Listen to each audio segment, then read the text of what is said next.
Pessoal, boa noite. Espero que vocês estejam me ouvindo. Eu vou começar a chamada, igual nós temos o costume de fazer, ok? Tá bem o áudio hoje sim, ô Bruno. Tá tranquilo o O áudio. áudio não tá muito baixo, não? Ou é só pra mim aqui? Não, pra mim tá no beat bom, tá no belo volume. Eu vou tentar sair aqui e entrar de novo, então, Mexe no porque tô mixer, conseguindo mexe ouvir no... o que ele tá o que a pessoa tá falando, não. Uhum.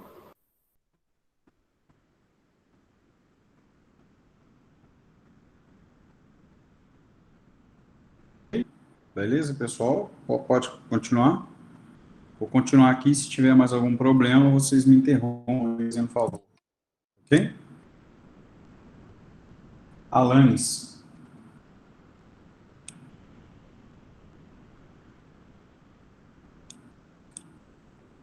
Alice. Amanda de Oliveira. Amanda Maria.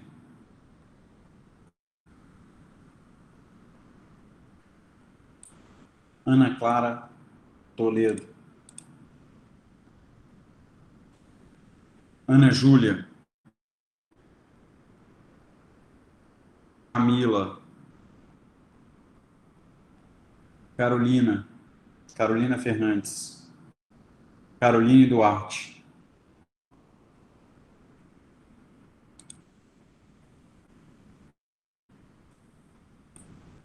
Cleiton Cardoso. Débora da Silva.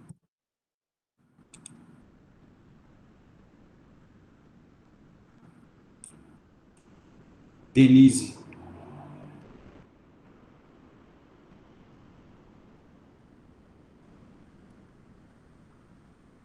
Felipe Barbosa.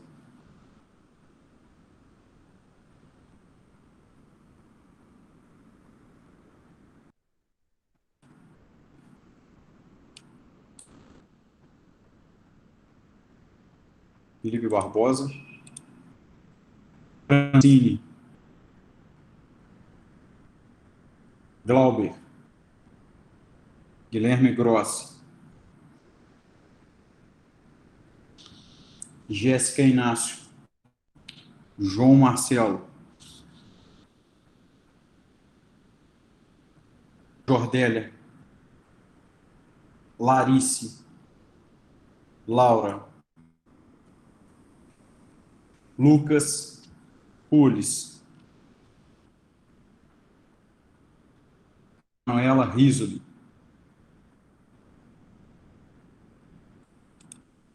Matheus Soares. Michael. Natan de Castro. Paulo Henrique.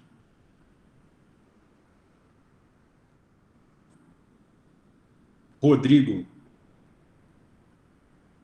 Ronan. Sara Regina. Suzane.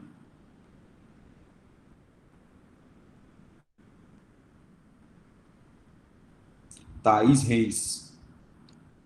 Talita.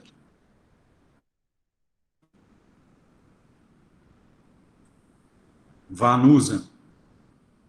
Yuri Baion. Yuri Pujone. Yuri Rodrigues. Yuri Samor. Alguém que eu tenha... Oh, muito obrigado, Rodrigo. Também fiquei muito feliz de encontrar todo mundo presente no campo da Unifagoc, que foi um momento ímpar. Eu fiz questão de ir justamente porque foi muito bom rever, ainda mais rever uma turma igual a sua, que eu gosto bastante. Muito bom mesmo. Eu dei boas risadas das fotografias, muito legal. O fato de tirar as fotografias estava muito legal. E de ser homenageado também. Alguém que eu tenha esquecido de falar o nome? Alguém tinha atrasado, que eu esqueci, pulei o nome.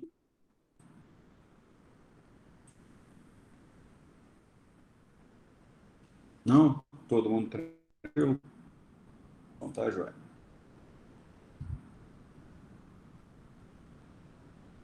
Deixa eu só conferir, Laura. Falei sim, tá com presença. Sim, tá ok. Tá, joia. Pessoal, vamos lá. Para dar continuidade à nossa matéria. Eu não sei se vocês chegaram a ver o material da semana. E aí eu estou vendo que a Denise é dessa turma. E a Denise tinha me feito um pedido para corrigir a peça de liquidação de sentença. E acabou que na correria da aula passada não pude corrigir, enfim. O que eu fiz e aí para todos os alunos? Eu peguei aula assíncrona, e a aula assíncrona dessa semana é a correção do exercício e a revisão de liquidação de sentença. Então, vocês vão encontrar lá na aula assíncrona a liquidação de sentença num pequeno vídeo gravado lá sobre esse exercício, tá joia? Isso vai ajudar demais vocês aí na compreensão de liquidação de sentença, que é uma matéria extremamente importante e que nós não podemos deixar passar aí em branco essa matéria, ok? Então, fica aí as observações quanto a isso. E vamos aqui dar seguimento ao nosso estudo na fase de execuções. Alguém pode, Francine, pode me auxiliar aqui? O momento em que eu parei a matéria. Eu complementei o material da aula passada, então está aqui nas minhas informações que eu complementei o material da aula passada. Vocês vão perceber do material, deixa eu só ampliar o material. Eu vou reproduzir a tela, vou pedir a vocês que verifiquem para mim. Só um instante. Eu estou usando o Safari. Não está funcionando. Só um instante que eu já reproduzo a tela. Só um instante.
Vejam aí se a minha tela está reproduzida, se está tudo ok. Eu estou reproduzindo a tela da aula passada. Alguém, por gentileza, me responda aqui se está tudo Parece ok. que tá sim. Tá, né? Uhum. Então, vocês vão perceber que da reprodução da minha tela, esse material, ele não foi colocado,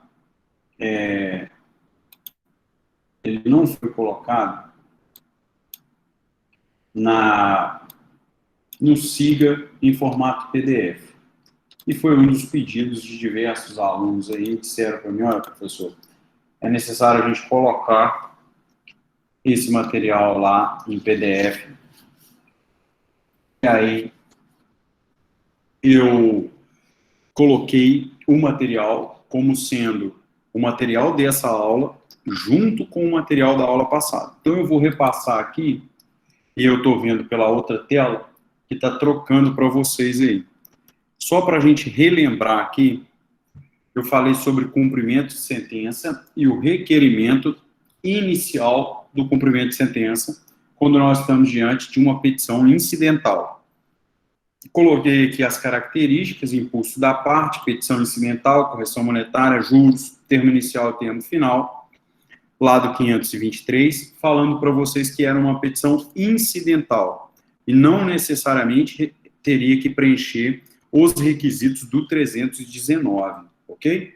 Então, esse aqui foi o ponto da aula. Nós fizemos a explicação desse cálculo de liquidação, de execução, que era a minha petição, com base nos requerimentos aqui de uma petição simples, com o anexo que era o cálculo de liquidação, ok? Aqui eu falei sobre as defesas, falei sobre o aparente excesso de cálculo, quando que isso deveria ser feito, só para relembrar para vocês, é que o magistrado se deparasse com a situação prevista no 524, parágrafo 1º, ele deveria, então, determinar, tá, que seja feito a intimação, porém, se fosse determinar alguma constrição por penhora do executado, ele deveria fazer no limite daquilo que ele entende correto. Então, a intimação para o pagamento deveria ser feita com base no valor que o exequente apresentou para o cumprimento. Todavia, se ele fosse restringir algum patrimônio, ele limitaria esse valor ao valor que ele entendesse como sendo o valor adequado. Ok? E esse foi o slide que eu coloquei. Aqui eu fiz alguns apontamentos. E eu me lembro de ter parado a matéria aqui, só para refrescar a memória de vocês, sobre a sequência da nossa aula síncrona. E aqui nós começamos hoje o material, que significa o quê? Funções acessórias à execução. Então, nós estamos estudando medidas executórias. Nós estamos estudando o cumprimento de sentença como execução de títulos judiciais e o rol lá do 516, 515, 516. E nós também precisamos estudar medidas acessórias a esse cumprimento de sentença, a essa execução. Posteriormente, ou seja, ao longo da aula, nós vamos estudar a petição inicial para você executar um título executivo extrajudicial, ok? Então, é importante que você consiga diferenciar os módulos do nosso estudo. Aqui, você tem uma medida acessória. Você tem uma medida que ela deva ser feita, e isso é importante, é relevante, uma medida que ela é feita um protesto extrajudicial da sentença. O que significa isso, pessoal? O que é um protesto extrajudicial da sentença? É como se você pegasse a sentença e protestasse essa sentença. Mas esse protesto, ele vai ser feito de que forma e como eu vou protestar essa sentença? Você já viu pelo título, e aí eu volto aqui no título do slide, você viu pelo título que trata-se de um protesto extrajudicial da sentença, ok? Eu coloco para vocês no material subsequente, no slide subsequente, os requisitos. E aí eu transcrevo os requisitos para que você tenha a possibilidade de tomar essa medida executiva indireta. Por que medida executiva indireta? Porque você está adotando medidas acessórias ao cumprimento de sentença, ok? Então, fica aqui essas primeiras informações e que vocês tomem nota disso para que vocês não confundam o momento que nós estamos estudando. Então, vamos ver aqui os requisitos. A decisão judicial, né, transitada em julgado, ela pode ser levada a protesto nos termos da lei. Bom, qual o requisito para que possa ser feito isso? Nós temos o cartório de protesto, né? Você vai pegar a sentença e vai levar a protesto. Você vai, além de cumprir, por isso medida executiva indireta, além de determinar, através de petição, o cumprimento da sentença, que nós estudamos, está aqui o cumprimento da sentença, seguiu por esse lado, você pode, então, determinar, ou proceder, melhor dizendo, com uma medida executiva indireta. Você vai protestar, vai ser levada a protesto, e com isso você vai restringir várias transações do executado, várias transações, você vai restringir. Você, então, pode levar essa sentença extrajudicialmente ao protesto. E quando que você pode fazer isso? Uma outra informação, a partir do momento do trânsito em julgado? Não, pessoal. Você pode fazer isso a partir do transcurso do prazo para o pagamento voluntário. E eu pergunto aos senhores, eu pergunto a todos que estão prestando atenção na aula, qual o prazo, então, para que eu possa levar uma sentença a protesto? Qual é o prazo? Isso, Denise, isso, Clarice e Thaís. Tenho que deixar transcorrer o prazo para o pagamento voluntário, Rodrigão. E este prazo está lá no caput do artigo 523, são de 15 dias. Então, eu só posso levar, olha que interessante isso, uma questão de prova. Eu só posso levar a protesto uma sentença se transcorrer o prazo para o pagamento voluntário. Isso é uma questão que nos parece óbvia quando você se depara aí diante do slide. Para quem está acompanhando o slide, você analisa o slide, fica uma questão óbvia, porque se ele tem um prazo para o cumprimento voluntário, não faz sentido nenhum que você adote medidas restritivas ou medida executiva indireta em face do executado, tá? Sem que tenha transcorrido o prazo para o pagamento voluntário. Já te respondo, Denise, eu vi aqui o seu comentário, Rodrigão, tá? Já comento aqui para vocês. Ficou claro quanto a isso, pessoal? Ficou bem entendido o que significa essa medida executiva indireta? E qual... Oi, pode... Eu vou voltar um pouquinho. Enquanto eu estava explicando, o meu computador descarregou, agora eu consegui voltar. Você poderia voltar um pouco a explicação, meu nome? Sim. O que eu estou dizendo, e que eu havia dito, eu vi que o pessoal comentou, o que eu havia dito é que é importante que você saiba que o período, o prazo para que você adote essa medida executiva indireta tem que ser o prazo, tem que transcorrer todo o prazo para que o executado cumpra voluntariamente, para que ele pague de forma voluntária. E isso nós temos a previsão dos 15 dias lá no caput do 523.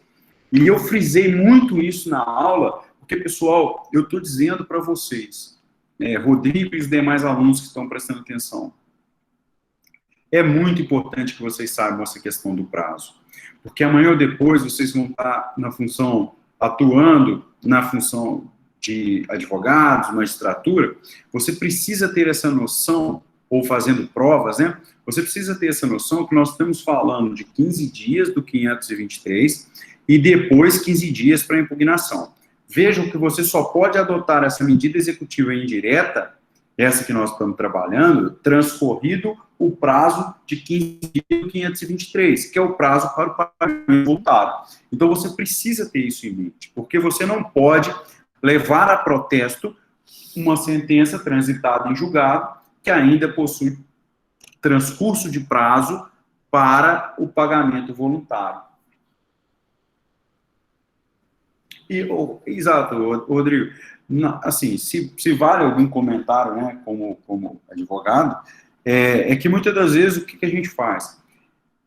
Para você, na graduação, você está tendo um primeiro contato. A gente acaba, de alguma forma, já absorvendo essa questão do prazo, e isso fica já na cabeça da gente. O que vocês têm que tomar cuidado na graduação e logo depois que formam, é quando vocês forem fazer prova de concurso, vejam que eu posso colocar uma questão em que eu levo você a acreditar que é 15 dias do trânsito, que é após o trânsito em julgado, ok? Mas não é verdade.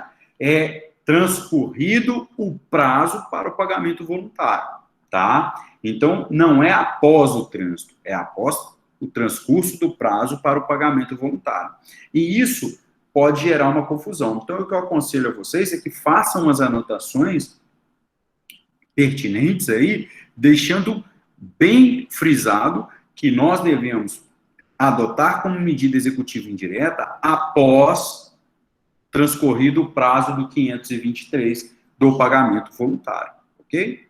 Isso é importante. E aqui na sequência do slide, eu estou lendo aqui agora, que dizendo que é uma forma de pressionar psicologicamente o executado a cumprir a obrigação. Eu considero, para além dessa afirmação que está aqui, que o protesto é uma forma de restringir diversas movimentações financeiras aí no mundo hoje que nós estamos, porque um protesto hoje, qualquer consulta em restrições de crédito, em cadastro de restrição de crédito, você encontra o quê? Consultas a registro de protesto. Ok, pessoal? E é uma medida executiva indireta, eficiente. Vou repetir, ela é eficiente e pouco usada.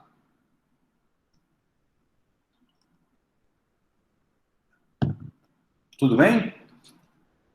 Rodrigão, atendi aí a sua dúvida, a explicação? Tá? Outra medida que pode ser adotada, esse slide não ficou muito bom, mas, enfim, a inclusão do nome do executado nos cadastros de inadimplente. Você pode pedir ao magistrado que adote essas medidas aí, como esses slides estão meio distorcidos. Agora que eu vi aqui. Bruno. Oi.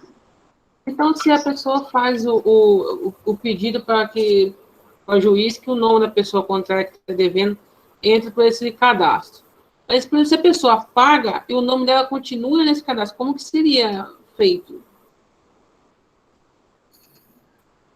Então, isso é uma situação que a jurisprudência vem adotando, é o seguinte: se você determina que insira o nome ou que adote alguma dessas medidas executivas indiretas e após a quitação permanece, você tem que adotar uma postura seguinte: a parte exequente manifestou no sentido do cumprimento e a baixa das restrições indiretas, das posturas indiretas, que eu trabalhei duas, que é o protesto e o cadastro, a inclusão do nome do executado em cadastro de inadimplentes, aí você está migrando, se a parte exequente fez esse pedido, você migra da responsabilidade dela para a responsabilidade do juiz em retirar. Eu posso contar para vocês que eu estou com um caso em que a parte exequente recebeu todo o crédito e a parte executada, que havia uma desconsideração da personalidade jurídica, consta uma distribuição de uma execução no cartório distribuidor. Isso faz com que essa pessoa não consiga um financiamento bancário, que ela está precisando com urgência. E nós estamos, desde o final de 2019, de forma reiterada, requerendo do juízo, olha bem, requerendo do juízo a baixa dessa restrição, dessa medida executiva indireta do cartório distribuidor. E isso não ocorre. De quem que é a responsabilidade? Do exequente? O exequente não pode ser responsabilizado, do meu ponto de vista, porque o exequente já manifestou lá em 2018 pela baixa das restrições que ele mesmo havia pedido. Se essas restrições são deferidas e indeferidas, elas passam pelo crivo de uma conduta reativa do Poder Judiciário. Então, caberia ao Poder Judiciário revogar, porque só cabe a ele a revogação dessas inscrições no cadastro de inadimplente, que no meu exemplo é o distribuidor de execuções do Tribunal de Justiça. Ok? Então, esse é um ponto que eu levo aí bastante em consideração. Tá joia? Tudo bem, pessoal? Vou pedir ao Glauber que me ajude agora, colocando para a gente aí o artigo 782 do CPC, em especial, Glauber, o caput e os parágrafos 3º e 4º do 782. Ok?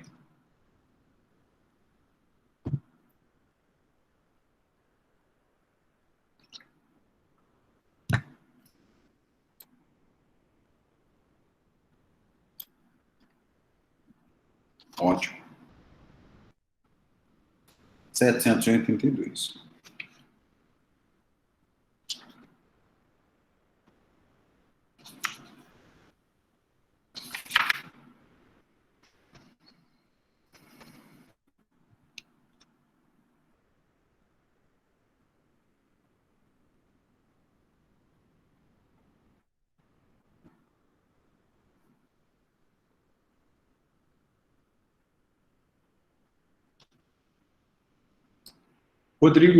Rodrigo, né? Rodrigão aí, você vai ver aí pelos parágrafos 3º e 4º que a minha explicação é basicamente a transcrição do parágrafo 3º e 4º do 782.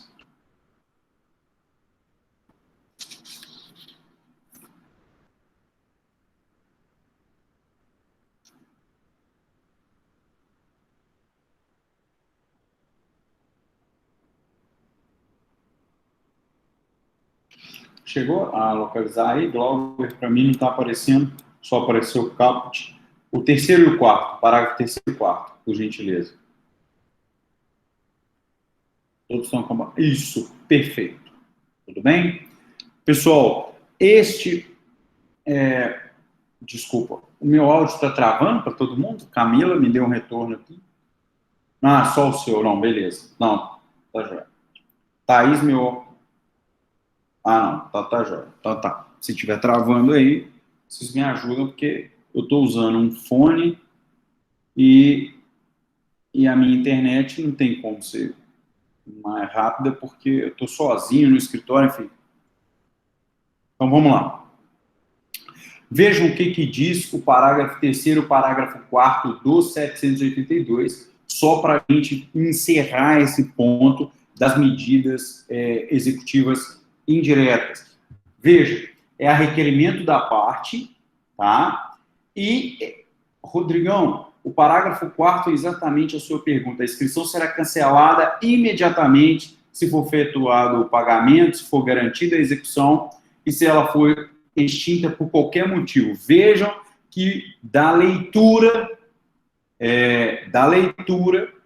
do 782, pessoal, percebam que nós estamos diante requerimento da parte e deferimento do juiz. Portanto, ele vai analisar se defere ou não e ele vai determinar o cancelamento.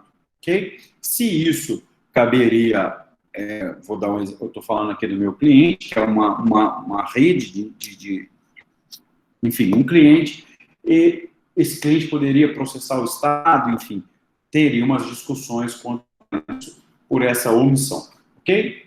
Tudo bem? Bom, analisando essas duas medidas, eu quero passar aqui com vocês num ponto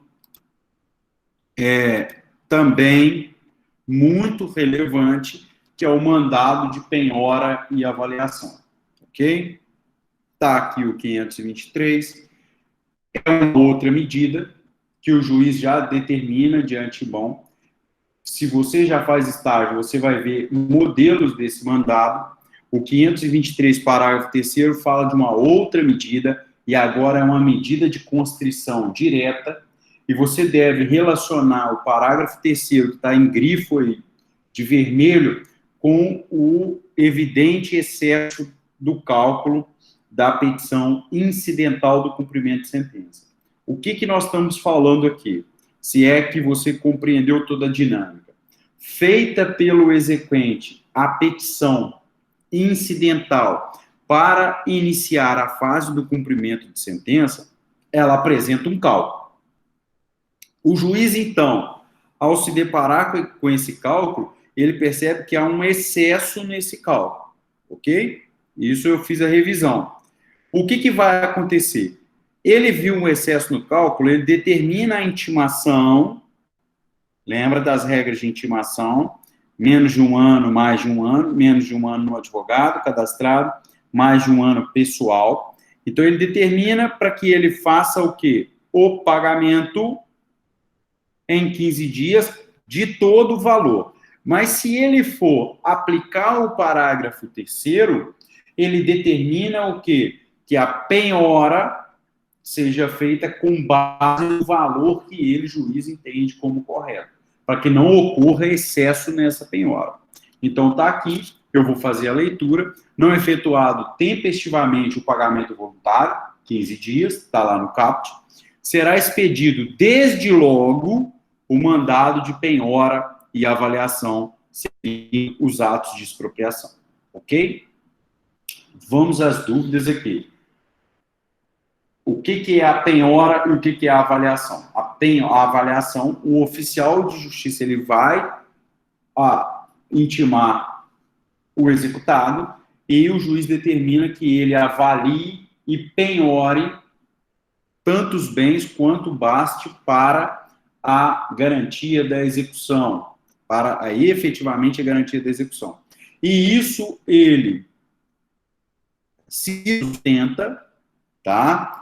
Que o oficial de justiça tem a capacidade de avaliar, isso significa o valor de mercado desses bens penhoráveis. E aí você tem aquela questão do que é bem penhorável, do que é bem penhorável, e a ordem de preferência do 875 para a penhora de bens. Ok? Ficou claro isso aí, pessoal?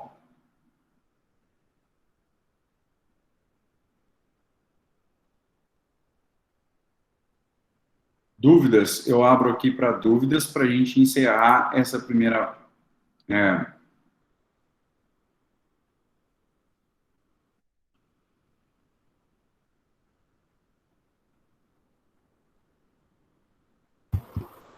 Bruno, um é avaliação e qual que é o outro, você falou? É o mesmo mandado. Ah, tá. O mesmo mandado, ele serve como penhora e avaliação. Ele avalia o bem, atribui um valor e depois penhora esse bem. Uhum. Ok? Tranquilo? Todo mundo aí, pessoal, beleza? Tá. Se tiver dúvidas, fico à disposição.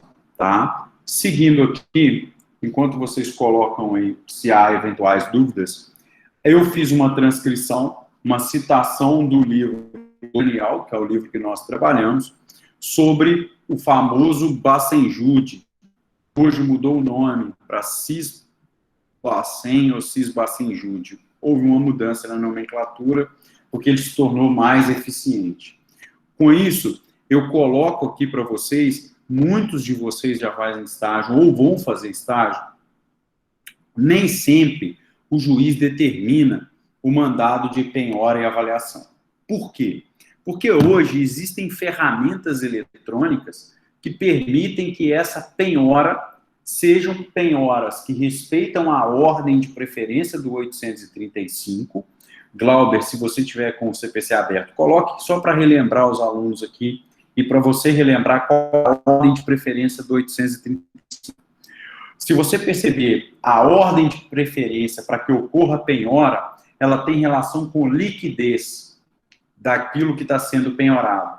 Se ela tem relação com liquidez, existem ferramentas hoje eletrônicas de convênios dos tribunais que deixam para que seja expedido por oficial de justiça um mandado de penhora e avaliação em determinadas situações, preferindo, por exemplo, está aqui transcrito o uso da ferramenta eletrônica Bacenjude, que mudou agora o nome.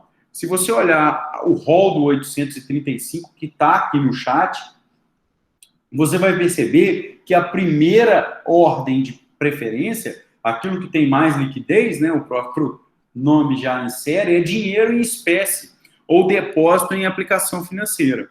Se você tem, por exemplo, à sua disposição uma ferramenta eletrônica de penhora de ativos financeiros, não faz sentido que o oficial de justiça, antes do juiz utilizar a penhora em espécie, a tentativa de penhora em espécie, vá com um mandado até a sua casa penhorar lá utensílios domésticos. Ok? Então, o que o Daniel Assunção assevera para nós, o que está asseverado aqui, é que a norma, ela se fundamenta, ela se justifica, porque transcorrido o prazo de 15 dias para o pagamento voluntário, vou repetir, transcorrido o prazo de 15 dias para o pagamento voluntário, não é automático a expedição de um mandado por oficial de justiça. É simplesmente o quê?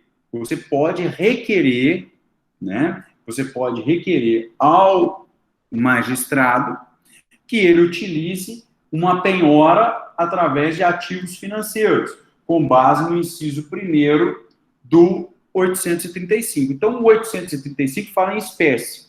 Você já sabe que existe uma ferramenta eletrônica, você vai, então, ao juiz que a penhora seja feita de forma eletrônica e não para expedir mandado de penhora e avaliação. Então, a transcrição do livro aqui, por isso eu achei importante colocar no material de vocês, essa transcrição do livro está dizendo a vocês o seguinte: a expedição do mandado de penhora e de avaliação de um bem para o oficial de justiça só se justifica quando houver a necessidade de atuação do oficial de justiça.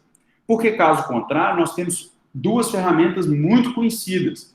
Nós temos o Bacenjude, que Bacen vem de Banco Central Judicial, que é um convênio, Banco Central e Poder Judiciário, e o Renajude, que também é um convênio que restringe veículos automotores, penhora de veículos automotores. Então, não é necessário a atuação de um oficial de justiça. Basta que o juiz transcorreu o prazo de 15 dias para o pagamento voluntário, o juiz determina essas constrições eletrônicas através da regra ou da ordem de preferência do 835. Ok? Rodrigo, seria o inciso 1º do 835? De qual artigo você faz referência?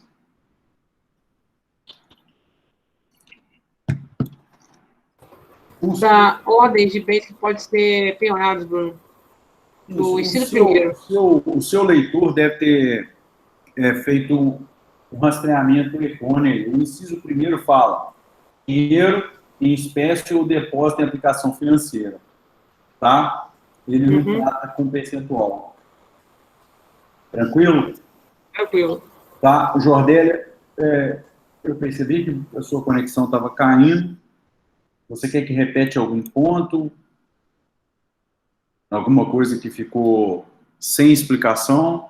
Tanto você quanto os outros alunos? Algum ponto que queira que eu repita dessa análise aqui? Porque nós vamos passar para um outro conteúdo da matéria. A gente encerra o cumprimento de sentença e passa agora para o processo de execução autônomo. O processo de execução autônomo, ele está previsto no livro 2, ok? Para quem vai delimitar isso no CPC, quais são os artigos que nós precisamos estudar. Livro 2, título 1, da execução em geral. Hoje nós tratamos o capítulo 1 das disposições gerais. Renajude.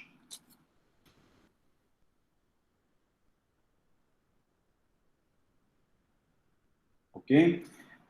O Renajude, eu não sei se mudou o nome, ô Lucas, mas o Bacenjude mudou, chama Cisbacenjude, alguma coisa assim, eu li, mas não me recordo agora. Existem, só a título de curiosidade, existem diversas ferramentas eletrônicas para quem faz estágio e para quem tem interesse em pesquisar. Existe a ferramenta CCS Bacen. Essa ferramenta é muito utilizada, só jogar na internet. Tá, Lucas? A gente tem o CCS Bacen, a gente tem o Simba.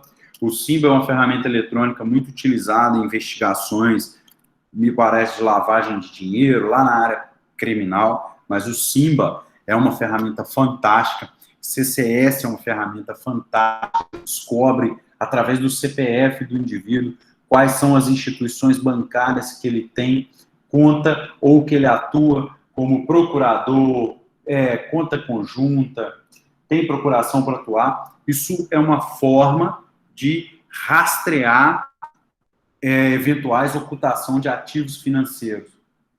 Nem o CCE, nem o Simba, nem o Renajude, nem ninguém pode utilizar isso sem ordem judicial, porque, eventualmente, isso é uma quebra de sigilo bancário, financeiro, ok?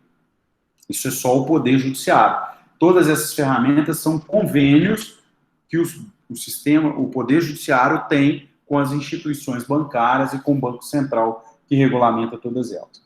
Eu posso dizer de carteirinha, que é uma área que eu atuo muito, é muito comum a gente ter ocultação de patrimônio de empresas ou blindagem patrimonial para que os exequentes de crédito trabalhista não recebam seus créditos, principalmente quando há quebra da empresa, não uma falência ou a recuperação judicial propriamente dita, a quebra da empresa. O que é a quebra?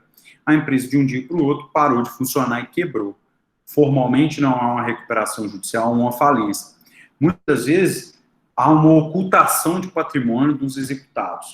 A gente entra no cumprimento de sentença, ok? Né? E entra pedindo o uso dessas ferramentas todas aí. CCS, Renajude, Bacenjude, o Simba, tá? E dentre outras que eu agora não me vem à mente. Tranquilo? Só a título de curiosidade. Tá joia? Lucas e Rodrigo. Pessoal, aqui nós estamos falando de um processo de execução autônomo. E isso traz para mim o quê? Os títulos executivos extrajudiciais. Tenho aqui um título executivo extrajudicial, vamos imaginar, uma duplicata, um cheque, e eu quero executar esse título executivo extrajudicial. Bom, a execução, então, de títulos extrajudiciais, ela é promovida pelo exequente em face do executado através de processo autônomo. E se é processo autônomo, nós estamos diante da obrigatoriedade de se seguir a regra do 319, que são os requisitos da petição inicial. Então, coloque para mim, Glauber, os requisitos para nós da petição inicial, para aquele aluno que tenha se esquecido dos requisitos da petição inicial. Isso. Tá. Então, agora nós estamos falando de um processo autônomo, ele vai receber uma numeração, ele vai ser distribuído por sorteio e ele vai se iniciar em todos os seus requisitos. Coloco aqui de novo, para quem está acompanhando pelo Vadimeco. Isso, a execução fiscal. Laura, uma excelente pergunta. Já te respondo. Só para vocês não esquecerem, nós estamos falando de um processo de execução do livro 2, que começa lá no 771 do CPC, ok? Tudo bem, pessoal? Ó, lá no 771. A nossa aula de hoje vai do 771, só para eu não perder aqui, vai do 771 até o 796, ok? Laura, a execução fiscal, ela é promovida por um processo autônomo, exatamente esse aqui que nós começamos e que o slide está projetado aí na tela, que você tem a certidão de dívida ativa. Se você faz estágio, já se pôde presenciar, é a famosa CDA, tá? A CDA é um título executivo extrajudicial e ela é promovida, né, pelo ente público através de uma execução por processo autônomo, tá joia? Então, eu dei o exemplo aqui de um cheque, de uma nota promissória, e o outro exemplo é a CDA, a certidão de dívida ativa, que ela tem força de título executivo extrajudicial, porque ela é feita pela fazenda pública, ou municipal, estadual, federal. Tranquilo, pessoal? Então, era essa a sua dúvida, Laura? Ok? E aí, eu lembro que eu fazia estágio na Justiça Federal, eu tinha pavor quando chegava às execuções fiscais. Porque, meu Deus do céu, era tipo assim, era um mundo de processo, era tudo processo físico. Aí entrava os carrinhos assim, e sobrava para quem numerar as páginas, encartar, furar, sobrava, exatamente, Laura, é aquilo que ninguém gosta na secretaria, sobrava por os diários dos primeiros períodos. E era processo físico. Aí eu ficava batendo um carimbo, que era uma bolinha assim, e você tinha que colocar dentro da bolinha, era uma bolinha, você colocava dentro da bolinha o número das páginas. É isso mesmo, eu ficava inteiro colocando o número da página e batendo carimbo. Isso só para ter um contato com o processo, porque foi importante, mas tecnicamente a gente não fazia nada. Fazia exercício repetitivo, igual aquele do Charlie Chaplin, naquele filme conhecido, enfim. Bom, mas é um processo autônomo, ele tem uma petição inicial. Se ele tem uma petição inicial, você tem que obrigatoriamente preencher os requisitos do 319. Está aqui na tela. O juízo a quem é dirigido, a qualificação das partes, os fatos e os fundamentos jurídicos, e o pedido com as suas especificações, o valor da causa e as provas com que o autor pretende demonstrar. Esse aqui, está aqui do meu lado direito, tempos modernos, isso mesmo, Yuri, bem lembrado. Esse rol que está aqui do 319, esse rol deve ser preenchido. Porém, se eu tenho, e aqui é um questionamento, se eu tenho um título executivo extrajudicial, duas coisas chamou a atenção da doutrina e nos chama a atenção. Eu preciso fazer outra prova conforme determina o inciso 6º? Essa é a primeira pergunta. Porque o próprio título tem força de comprovar a dívida. Por isso ele é um título executivo. Por isso ele dispensa a formação de um processo de conhecimento. Ok? Por isso ele é a prova da dívida. E não só uma prova escrita. É uma prova com força de lei. É o caso da CDA, que eu respondi a Laura, é o caso do cheque, é o caso da duplicata.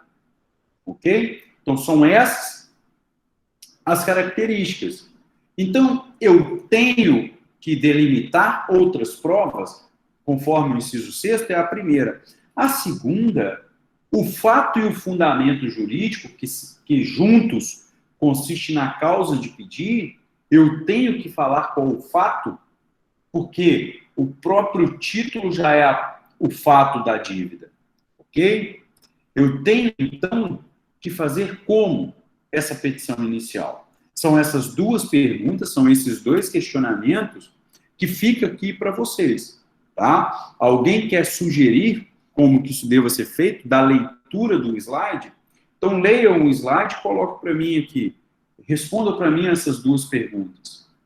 Eu tenho que especificar outras provas, já que o título já é prova com força de título executivo. E a minha causa de pedir, que é o inciso terceiro, como que eu delimito a minha causa de pedir? O fato? E aí?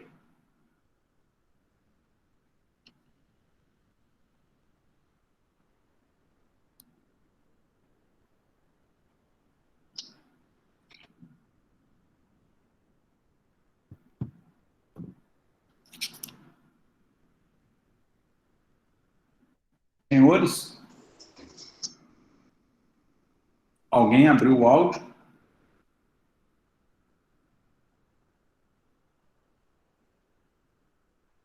Ô, Bruno, Oi. é um processo autônomo, é outro apenso, não é? Não, esse vai correr sozinho, ele vai tramitar sozinho, é um processo mesmo. Não tem fase de conhecimento, então acredito que teria que ter algumas cópias de algum documento, sim. Então, mas você precisa dizer a origem de uma eventual dívida que está executando? Entendo que não, Bruno. Porque ele já colocou lá no início, já apresentou a prova, que você vai ter que repetir ela. E a origem não, mas assim, alguma demonstração. Sim. Algum documento. Nós já estamos, se fosse aquela brincadeira de frio, quente ou morno, nós estaríamos no morno. Olha o que vocês estão dizendo para mim. Estão dizendo, olha, eu não preciso falar que tem dívida, porque o documento já é a prova da dívida. O título já é a prova da dívida. Porém, é necessário, então, que eu faça o quê? Obrigatoriamente, a petição inicial deve estar instruída com o título. Então, a minha causa de pedir é o título. Ok? Não tem fase de conhecimento, mas minha causa de pedir é a obrigatoriedade de instruir a petição inicial com o título. Se for uma execução fiscal, como o exemplo da Laura, ela deve obrigatoriamente estar o quê? Junta à petição inicial. Então, isso é um ponto. E vocês devem anotar isso. Oi.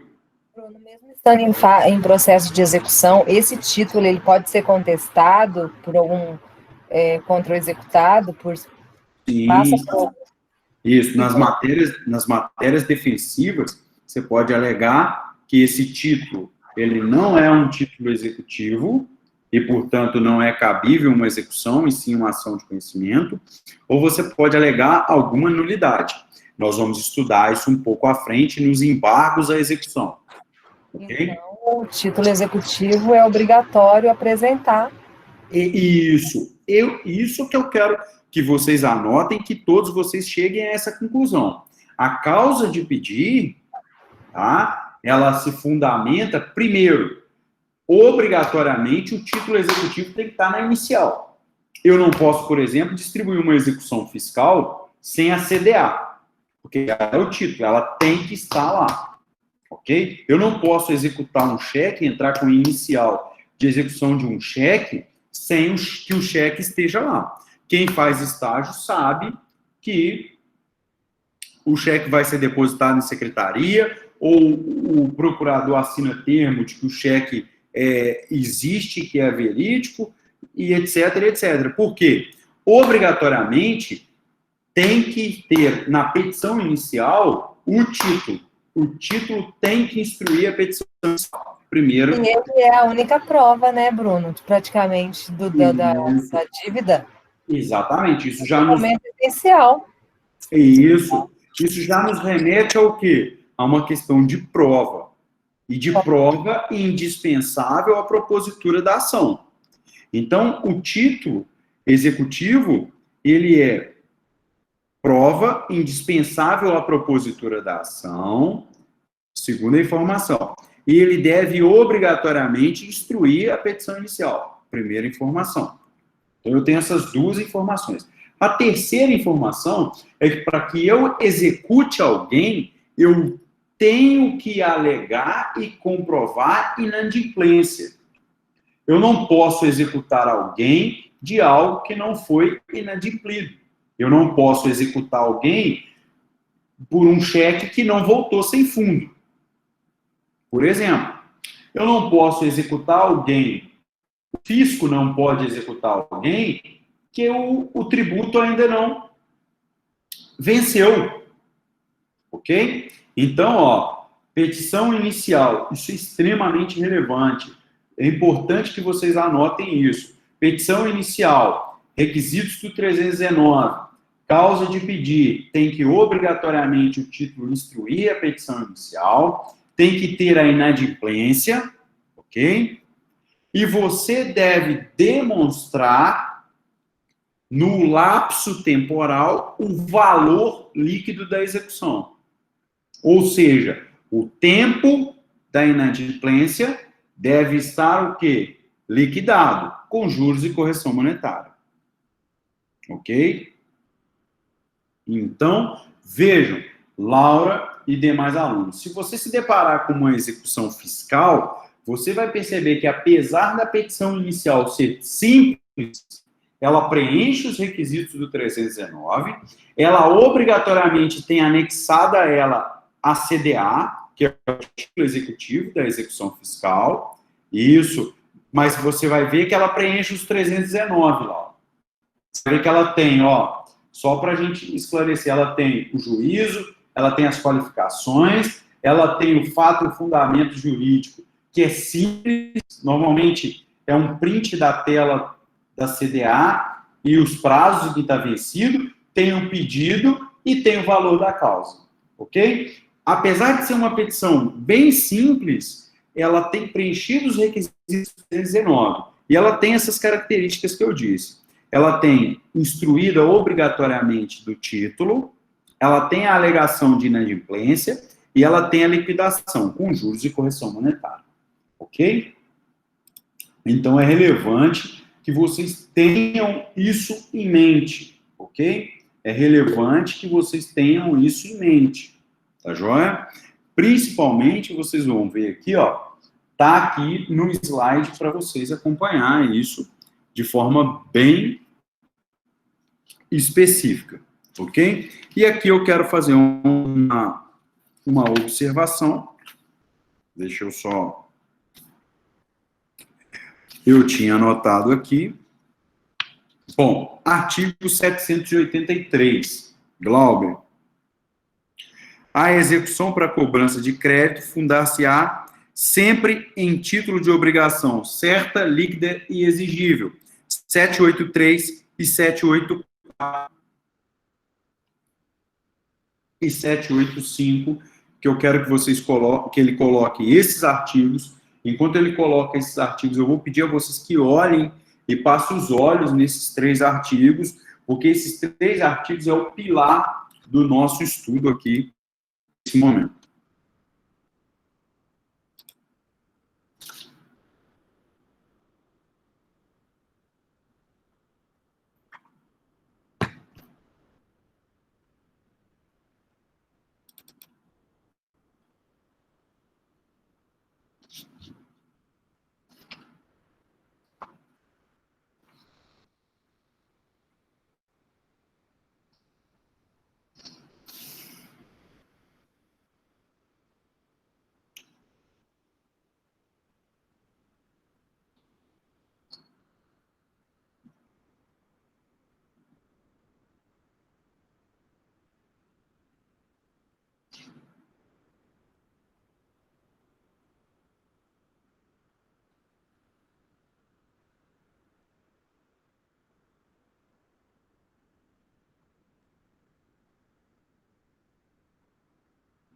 Ok.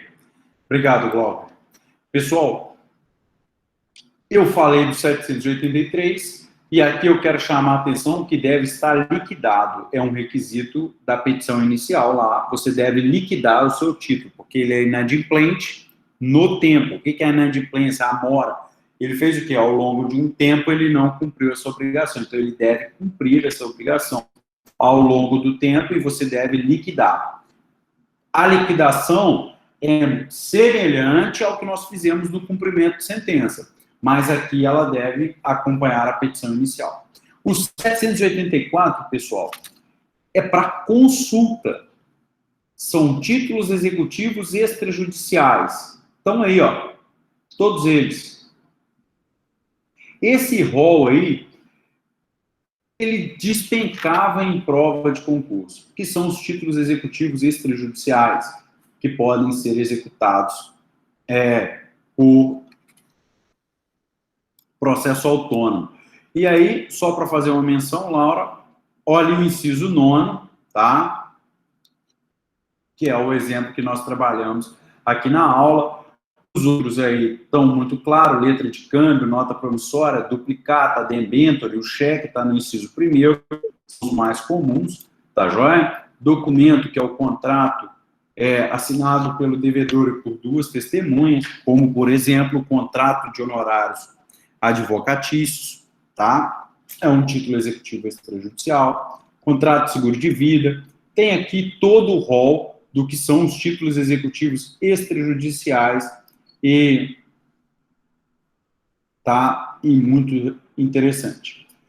Já o 785, porque aí eu já disse a vocês que essa questão da disponibilidade da execução de títulos executivos extrajudiciais, diz assim o 785: a existência de um título executivo extrajudicial não impede que a parte, tá, exequente, ao invés de entrar com um processo autônomo de execução, ela opte por entrar com um processo de conhecimento e seguir aí todo o trâmite, ok? Até se chegar a uma sentença e, posteriormente, executar uma sentença. Isso não é nenhum prejuízo para o STJ.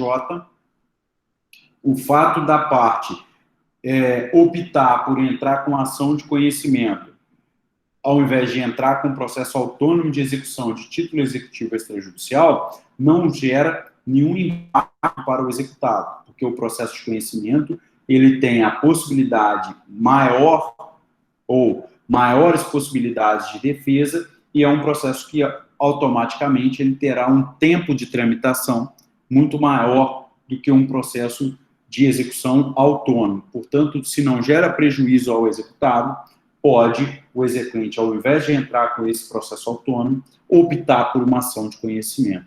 Tá joia? É a previsão do 785. Tranquilo, pessoal? Então, com isso, a gente delimita aqui a petição inicial e a gente passa agora o estudo do processo autônomo de execução, e na próxima aula nós vamos trabalhar com a questão sobre a defesa do executado. Perfeito? Eu abro aqui para vocês tirarem alguma dúvida a respeito da matéria. Se há alguma dúvida, ficou alguma dúvida aqui a respeito da matéria.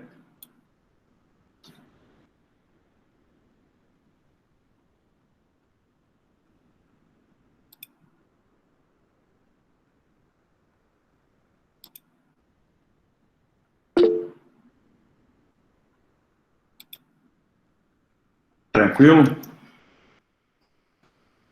Ok. Eu vou parar a apresentação aqui e vou colocar as duas questões aqui para vocês responderem. Ok? Só um instante. Eu acho que ao longo desses dias, apesar de eu ficar um pouco perdido aqui com a tela que eu olho,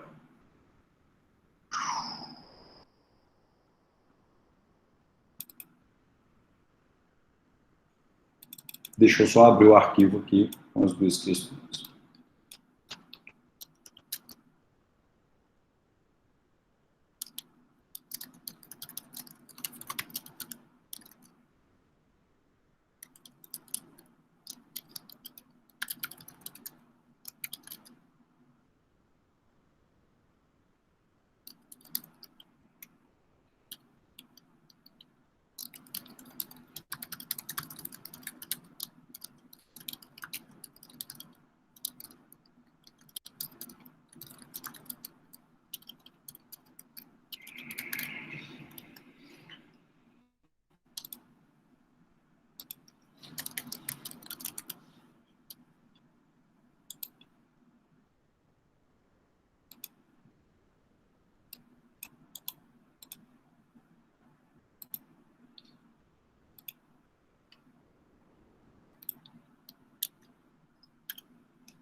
Camila, você faz a gentileza? Parece que está um pouco... Você Já faz... estou Ah, você colocou, né? colocando no grupo. Isso. Esse aqui, eu não sei se para vocês apareceu aí, mas para mim essa questão 2, ela apareceu desconfigurada, mas é qual a posição do STJ em fase da alegação, aqui, ó, de que, ó, a alegação de que o contido no 785 do CPC possa gerar prejuízos ao executado, justificando se existe posicionamento simulado da Corte sobre o tema. Tá exatamente isso que você falou. Tá? Então, tudo bem. Joia? Alguma dúvida, pessoal? Eu presenciei aqui alunos ingressaram posteriormente à chamada. Fica aqui a observação que pode fazer pelo formulário ou no início da próxima aula da semana que vem, me lembrar que eu faço a ocorrência antes do início da aula. Tá joia?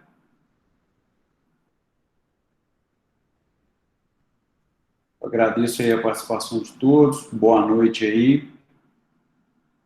E até a nossa próxima aula. Não deixe de assistir a correção da liquidação de sentença. Bruno, Oi. você vai fazer ocorrência daquela última aula? Sobre o quê? Não, é porque aquela última aula, eu entrei acho que uns 5 minutos depois que você já tinha feito a chamada. Aí você falou que era para fazer uma ocorrência. Aí como você falou que se na próxima aula quem não tiver respondido era para falar com você, que você ia fazer ocorrência, eu tô perguntando se você vai fazer hoje a da última aula. Posso fazer, sim. Ah, Deixa registrado. Ô, Bruno, deixa só eu... Como você falou do formulário, eu lembrei. Só avisar o pessoal que solicitou lá no grupo que eu já solicitei no grupo dos representantes, não só eu, como outros também, mas a gente ainda não recebeu. Eu tô aguardando a Luciene ou a Giovana me passar, aí eu encaminho para o pessoal lá no grupo da sala. Tá, Joia? Se até lá, Camila e alguém, eu vi que abriu aqui, a Alice, se até lá não enviarem o formulário para justificar, aí na próxima aula vocês me falam, a Camila fala, e aí não tem problema nenhum. Antes de iniciar a aula, quando eu abrir o Siga para fazer chamada, eu já coloco, para que eu não esqueça, isso fica enrolando, eu já coloco a ocorrência. Eu vi aqui que teve o caso da Alice, eu não sei qual o Yuri, mas o Yuri entrou aqui depois, entrou a Ana depois, que eu já tinha salvo aqui a chamada. É só lembrar, a Jordélia, eu não sei se ela respondeu, mas também caiu a conexão, enfim. É só vocês lembrarem aí. Se não der tempo de preencher o formulário, eles enviaram o formulário, vocês me lembram que eu faço a ocorrência tradicional. Tá joia? Ok, então. Obrigado mais uma vez, Camila. Boa noite aí para todo mundo. Tchau. E bons estudos aí. E até mais.